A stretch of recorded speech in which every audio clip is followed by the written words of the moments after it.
Hello friends, welcome to my channel nature with beauty. आज की video में हम आपको बताने जा रहे हैं बद्रीनाथ यात्रा के बारे में। चलिए वीडियो को करते हैं शुरू। 4 धामों में से एक बद्रीनाथ प्रकृति के बेहद करीब है। चारों ओर पहाड़ और यहाँ होने वाली बर्फबारी लोगों का मन मोह लेती है। लेकिन एक मशहूर पर्यटन स्थल होने के ज़्यादा बद्रीनाथ धाम अब लोगों की गहरी आस्था का केंद्र बन गया है। बद्रीनाथ के इस मंदिर में भक्ति में डूबे लोग भगवान विष्णु जी का आशीर्वाद लेने पहुंचते हैं। बता दें कि यह मंदिर भगवान विष्णु को समर्पित एक हिंदू मंदिर है। यह मंदिर उत्तराखंड के बद्रीनाथ शहर के पास अलकनंदा नदी के किनारे स्थित है। भारत के सबसे व्यस्त और प्राचीन मंदिर होने के नाते यहाँ हर साल लाखों की संख्या में तीर्थयात्री आते हैं। माना जाता है कि बद्रीनाथ के दर्शन के बिना केदारनाथ की यात्रा अधूरी है। इसलिए केदारनाथ यात्रा करने वाले तीर्थयात्री पहले बद्रीनाथ की यात्रा पर जरूर जाते हैं। गढ़वाल क्षेत्र के बीच बसे इस मंदिर की ऊंचाई 3133 मीटर है। हिमालय क्षेत्र में मौसम की स्थिति के चलते यहाँ बर्फ जम जाती है, जिस कारण यह मंदिर साल में 6 महीने के लिए खुलता है। अप्रैल से नवंबर तक यह मंदिर तीर्थयात्रियों के लिए खुला रहता है, जहां हर दिन 20 से 30 हजार तक यात्री दर्शन करने के लिए पहुंचते हैं। बद्रीनाथ मंदिर को बद्री नारायण मंदिर भी कहा जाता है। इस मंदिर में बद्री नारायण के रूप में भगवान विष्णु की काली पत्थर की मूर्ति की पूजा होती है, जो 3.3 फीट लंबी है। माता मूर्ति मेला हर साल यहाँ आयोजित होने वाला सबसे बड़ा मेला है, जिसकी खूब मान्यता है। प्राचीन धार्मिक ग्रंथों जैसे विष्णु पुराण और स्कंद पुराण में बद्रीनाथ मंदिर का उल्लेख किया गया है। वैसे बद्रीनाथ का नामकरण होने के पीछे कई कहानियां हैं। कहा जाता है कि इस जगह पर पहले बद्री यानी बेर के घने पेड़ हुआ करते थे, इसलिए इस जगह का नाम बद्रीनाथ पड़ा। वहीं दूसरी कथा इस तरह प्रचलित है कि एक बार नारद मुनि ने माता लक्ष्मी को भगवान विष्णु के पैर दबाते हुए देखा। जब नारद मुनि ने भगवान से इस संदर्भ में बात की तो उन्हें बड़ा अपराध का बोध महसूस हुआ और वो इस जगह को छोड़कर हिमालय पर्वत पर तपस्या करने के लिए चले गए। वहाँ हिमपात होने के कारण भगवान विष्णु पूरी तरह से बर्फ से ढक गए थे। तब माता लक्ष्मी ने उन्हें इस हिमपात से बचाने के लिए बद्री के पेड़ का रूप धारण कर लिया था। जब विष्णु भगवान जी ने देखा तो उन्होंने कहा कि देवी, तुमने मेरे बराबर घोर तपस्या की है।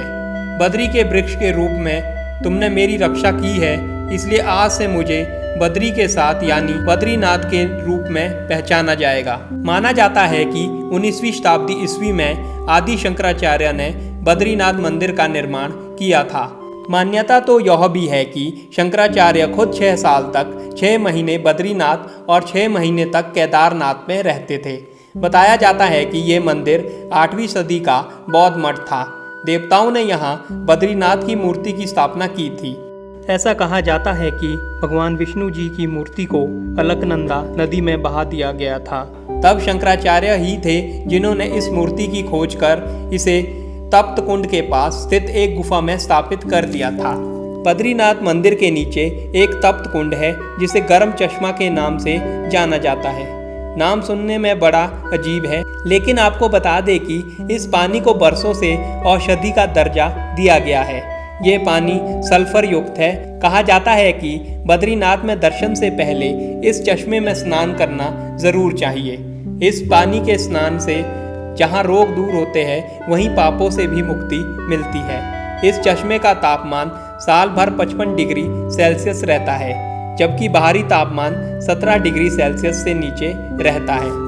बद्रीनाथ के कपाट सुबह 4:30 बजे खुल जाते हैं। यहाँ सुबह विशेष आरती होती है और मंदिर श्रद्धालुओं के लिए 7 से 8 बजे के बीच दर्शन के लिए खुलता है। यहाँ दोपहर 1 बजे तक बद्रीनाथ के दर्शन हो सकते हैं। इसके बाद शाम 4 बजे तक मंदिर को बंद कर दिया जाता है और फिर 4 बजे दर्शन के लिए यहाँ लाइन लगना शुरू हो जाती है। बद्रीनाथ के मंदिर में आखिरी दर्शन रात 9 बजे तक होते हैं।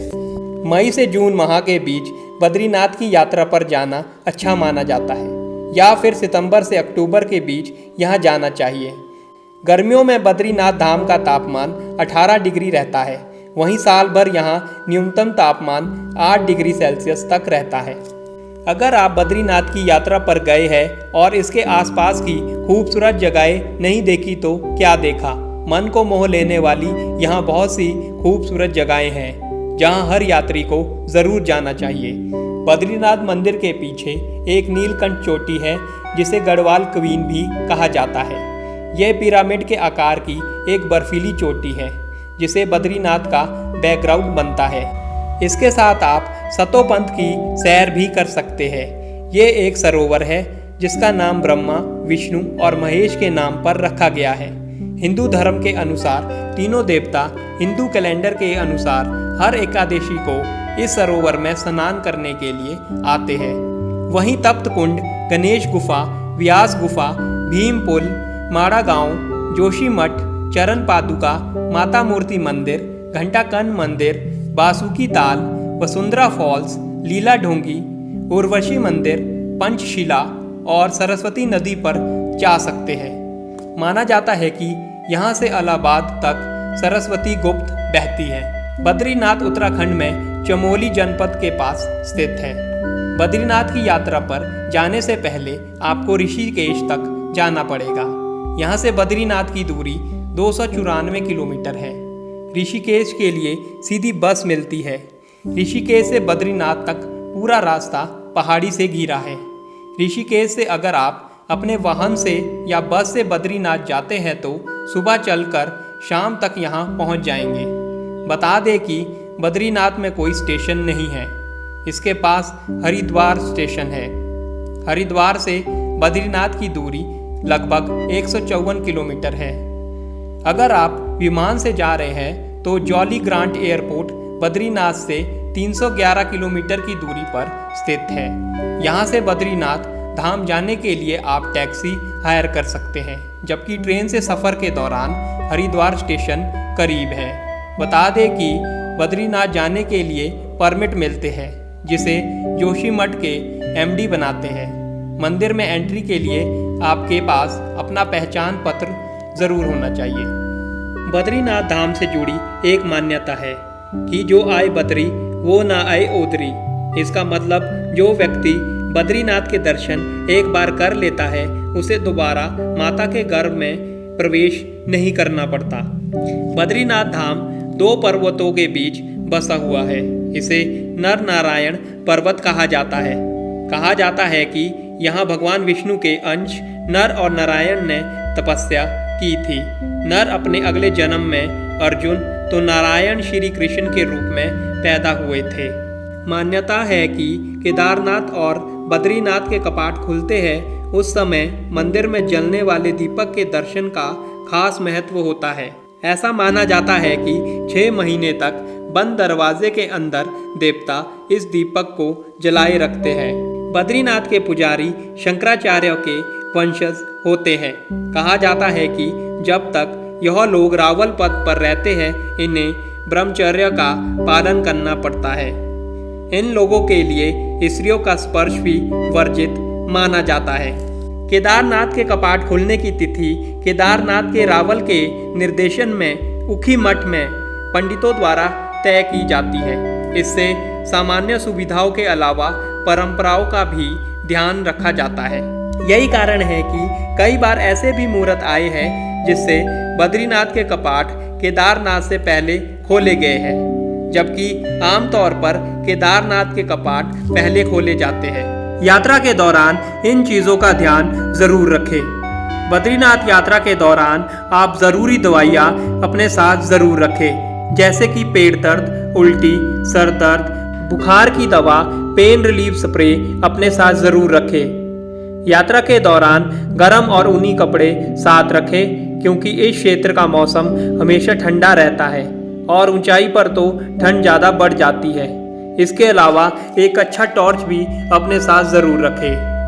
हो सके तो अपनी यात्रा अकेले करने के बजाय दोस्तों या रिश्तेदारों के साथ करें क्योंकि रूट चैलेंजिंग होने की वजह से काफ़ी मुश्किलों का सामना करना पड़ सकता है।